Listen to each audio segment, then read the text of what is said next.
Hi then, welcome back to Bernama today, and in the studios with me is very handsome Jethro Coy. Jethro, welcome to the show. Thank you. Morning. How are you feeling today?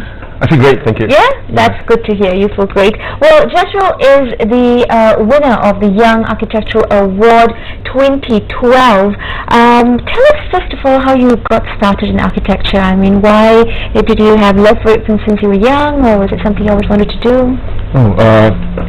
I have this inner affiliation towards things that are beautiful. I like things that are beautiful.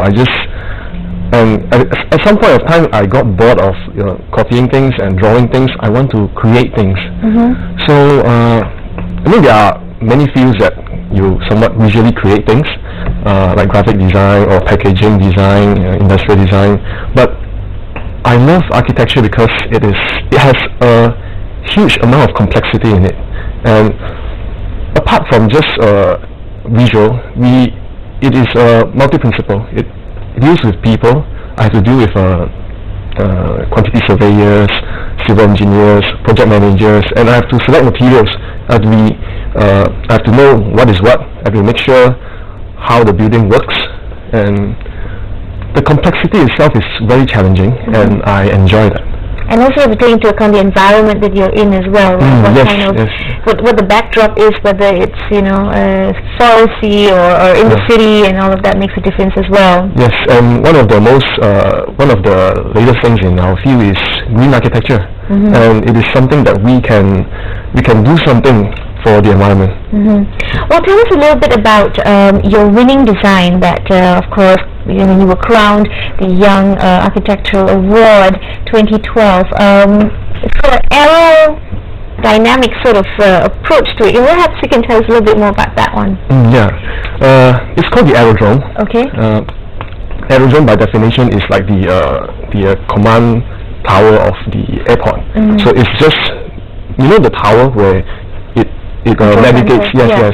So it's just that portion is called the aerodrome.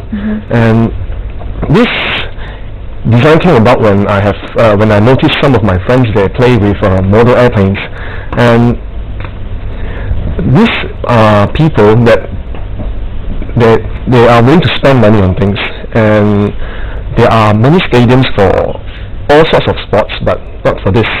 So I was thinking, why not I do something for them?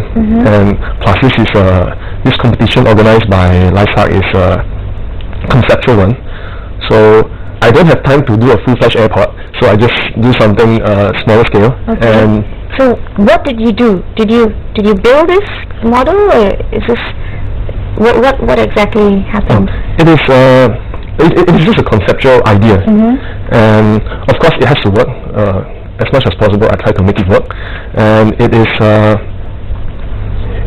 a stadium, and for people to play with model airplanes. They go there, they unload their models, they fly, they see their models take flight. It's a place where they can share, they talk about their models and build them there. That's interesting, because we don't really have anything like that before. Yes. So it's also a refreshing idea because it's also new and not been done before here, right? Yeah. Okay, so what were some of the challenges though? Because obviously it wasn't an easy thing to put from thought to paper as well. So what were your challenges in doing this? Well, one of the greatest challenges is that this design, it utilizes the recycled aluminum panels from unused airplanes. So being from an architectural background, I have no clue what are those things, how big are those things, the dimensions of those panels, and I have to find an aeronautics engineer to help me out with those dimensions. What are the composition of the metals? Do I need to treat them, and where do I source that from? So that is one of the biggest challenge. And the other thing is, it is a steel design competition, and steel, we have to know the property well, and we have to make sure that it can be built. And it was challenging in these two areas, especially. Now that you've won, emerged as a winner, do you have to make this a reality, or are you still trying to fine-tune it, or maybe have it not so, elaborate, maybe start small or something? Well, for starters, I would hope that I can make a model out of it, a small scale size model. Yeah. But to build it, it will be pretty hard. I need to rally my friends and hey, let's build this building. But possible, possible. Sky is the limit. And for example, like now winning this award, has it helped to change your career in terms of improve your career, or do you see? How has the award changed you? Okay, I think it has definitely garnered a lot of recognition from the press media. Well, this is my first time here for a live interview. You're doing well. Yes, thank you.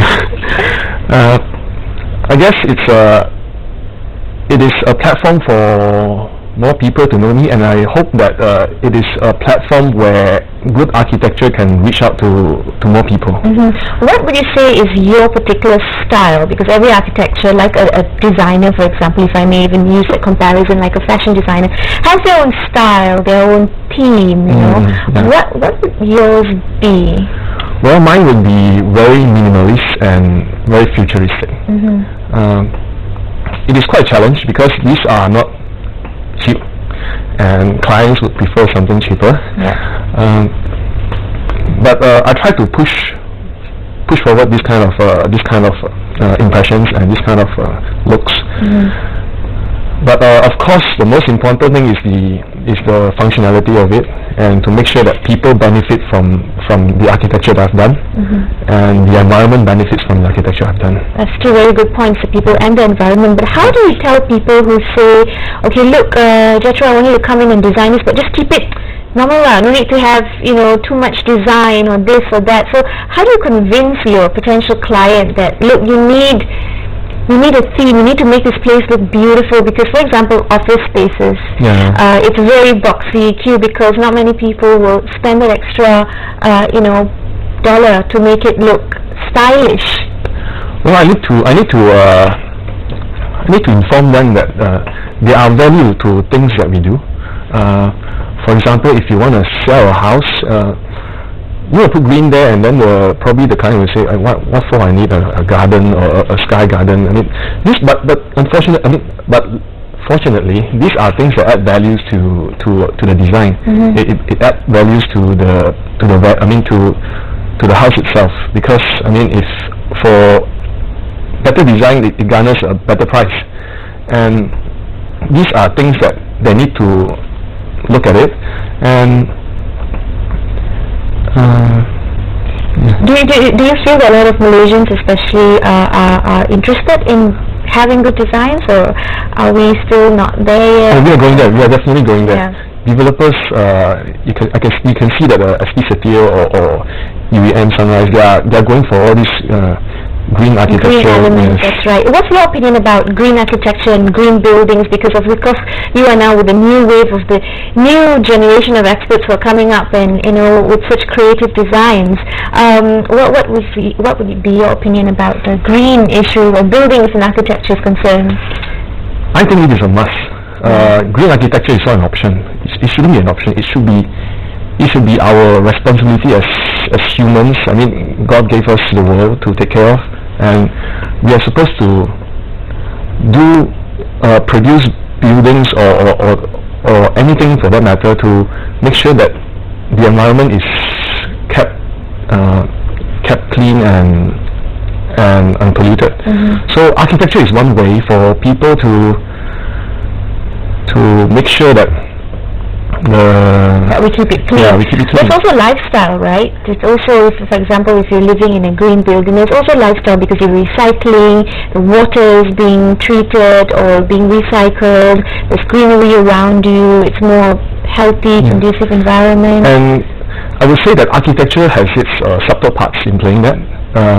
For example, if let's say we we produce buildings with ample light coming in, then we are less reliant on electricity. Yes, and I mean these are ways for buildings to be green, and it's also easier on the pocket, isn't it? Yes, definitely. In time to come, it will be easier on the pocket as well. One question though, and I don't know if you would have the answer for this, but a lot of times we see new buildings come up, and it's always small now. So it's getting smaller and smaller, and they say it's studio apartment, or it's this or that. But it's becoming less livable. Like we're calling ourselves a designer location, but it's more becoming boxes.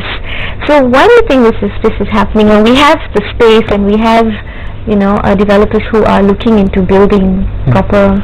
Well, I guess it's a good sign that we are going towards from a developing country into a more developed country. So these are one of the signs that the land value is getting higher, property value is getting higher, and when everything becomes too high, then people can't afford bigger units, and if you crack it smaller. But that's the issue of cost, right? So if the cost is lower, then we would have more. Does it work that way? Provided we have enough land. Provided we have enough land. So it's all sort of intertwined with everything. So what's your next move, or what's next on the agenda for you?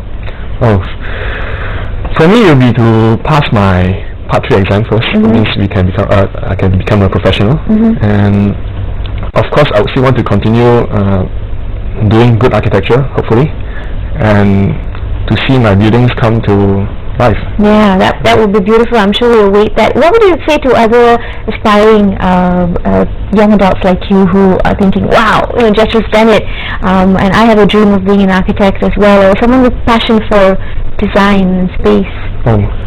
Okay. I believe that this course is very hard. This path is really challenging. You have a lot of stress, and it takes a lot of time. But I believe what we need is something or someone to hold on to, something to remind us why we are still doing it, and something to feel the void and emptiness. And if we can focus ourselves on that, and whatever challenges that may come, I think we can overcome that. And I hope whoever wants to aspire to do this field, I hope they can find that something or someone. Wow, that is powerful, and that's great. I wonder who's your someone or something, but we'll talk about that. Thank you so much for being on the show, Jesro, and we wish you all the best, and keep designing great buildings, hopefully in the future, for Malaysia. That's it for us on the show today. We'll be back tomorrow, same time, same place. Have a great day ahead. See ya. Bye.